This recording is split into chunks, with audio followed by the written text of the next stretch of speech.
Yesu nipe uwezo. Hivi wanangu, kweli unatoka wapi? Bibi yangu sonona kisi unavala. Unavala hai? Acha kwanza nikuexplique. Nilikuwa tu hapa mmakartier na unayua leo ndio finale ya Coupe d'Afrique. Njoo nikuite, hautapokea simu. Nikikuita unanikupe kweli? Sasa wewe njoo liniuzia mega. Sikia kwanza bibi yangu. Leo ni finale ya Coupe d'Afrique. Nikasema siwezi ona hapa match, nikale nione match mie peki.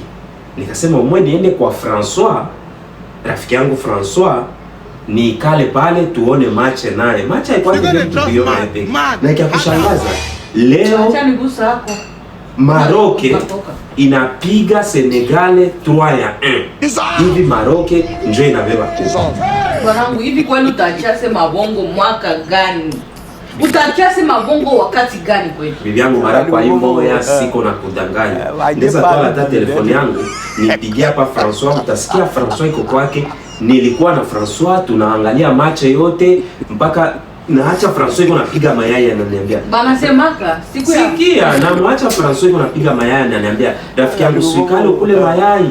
Namwambia hapana, nishakawia acha niende kwa nyumba. Tumemaliza match. Ninamwacha François iko napiga mayai hivi sasa hivi François iko siko nakula hata kwake. Bana semaka siku ya mwezi ni siku 40. François alikuja hapa iko na gonga na kia kutafuta. François anamfungulia mlango, tukaanza naye match. Tulianza naye match. Haiko TV unakutana ngali na watu. Na Senegal ndio iliganye 1-0. Match yenyewe nenda yonea wapi? Tunamaliza angalia match mna katia François chakula na njoo le pale kwa. François